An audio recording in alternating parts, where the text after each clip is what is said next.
बिस्मिल्लाहिर्रहमानिर्रहीम।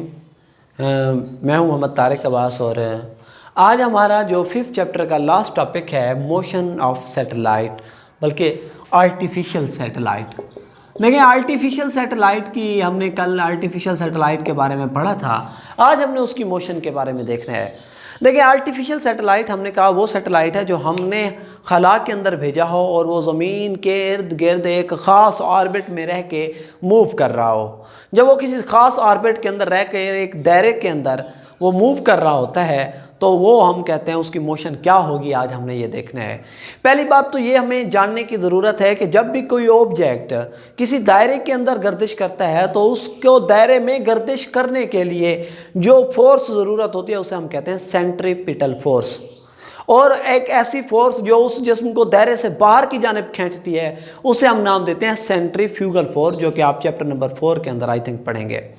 अब centripetal force किसी जिस्म को, मिसाल के तौर पर ये देखो, ये एक दायरा है ना, तो सेंट्रीपिटल फोर्स उसको अंदर की जानिब खींचती है, सेंट्रीफ्यूगल फोर्स उसको बाहर की जानिब खींचती है। जब सेंट्रीफ्यूगल और सेंट्रीपिटल फोर्स बराबर होंगी तो वो ऑब्जेक्ट दायरे के अंदर गर्दिश करता रहेगा।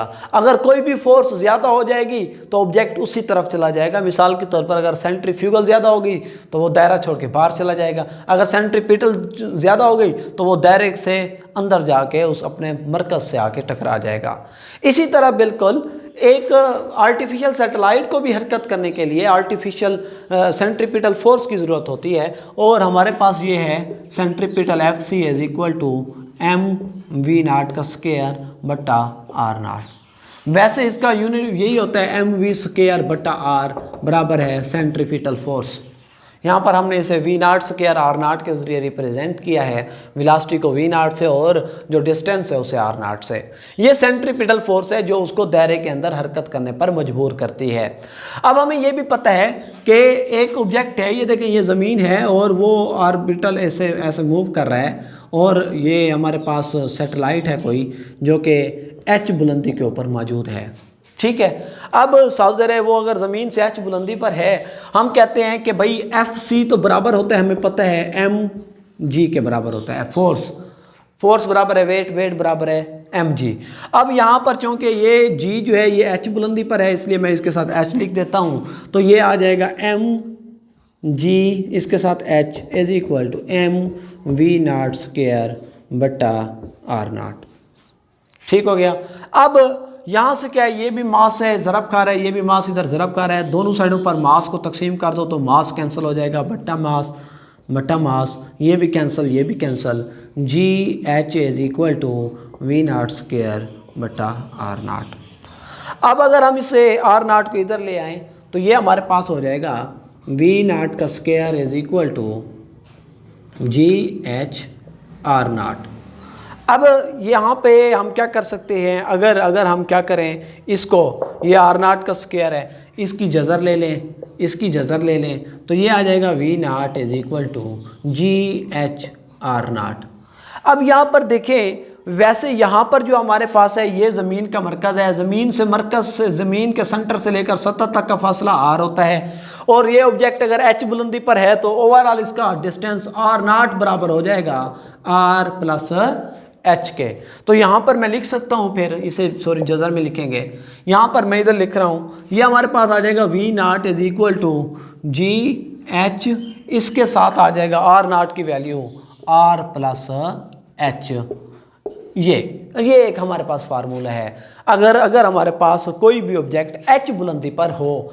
लेकिन ये भी हो सकता है समटाइम कि अगर हमारे पास जो सैटेलाइट है वो ज़मीन की सतह के करीब हो, ज़्यादा दूर ना हो, करीब हो, तो फिर हम कहते हैं उसकी ये जो h है वो तकरीबन उसे निगलेक्ट, या मैं इस तरह कहूँ कि r प्लस h, यानी उसकी अपनी बुलंदी और ये r, ये तकरीबन r के ही बराबर हो, ज़्यादा डिस्टेंस पर मौजूद ना हो, तो फिर हम r प्लस h को कन्वर्ट कर देंगे v0 is equal to g।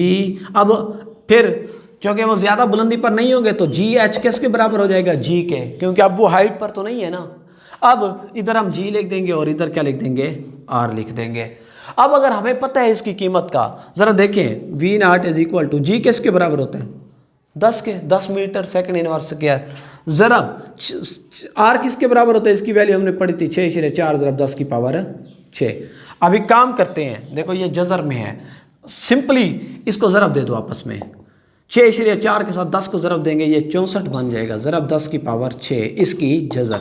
अब इसकी जज़र ख़त्म करनी है तो 64 की जज़र ख़त्म करें तो मेरे ख्याल में मैं बताता हूँ 8 का स्क्वायर ज़रब 10 की पावर 3 का स्क्वायर, इसकी जज़र, क्योंकि पावर जो है ना, पावर की पावर ज़रब खाती है, 3 को फिर ज़रब देंगे तो ये 6 हो जाएगा इसके बराबर। अब स्क्वायर से जज़र ख़त्म, स्क्वायर से जज़र ख़त्म, ये आ जाएगा 8 ज़रब 10 की पावर 3 मीटर पर सेकंड। लेकिन अगर इसको बड़े यूनिट में लेकर जाएं, किलोमीटर में, तो हमें पता है कि 1 मीटर बराबर होता है 1 किलोमीटर बराबर होता है 1000 मीटर के।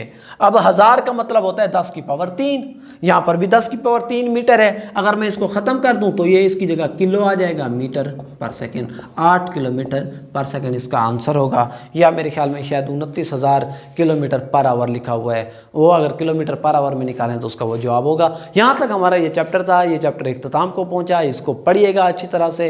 इंशाल्लाह फिर नेक्स्ट टॉपिक के नेक्स्ट चैप्टर के साथ हाजिर होंगे। अस्सलाम वालेकुम, अल्लाह हाफिज़।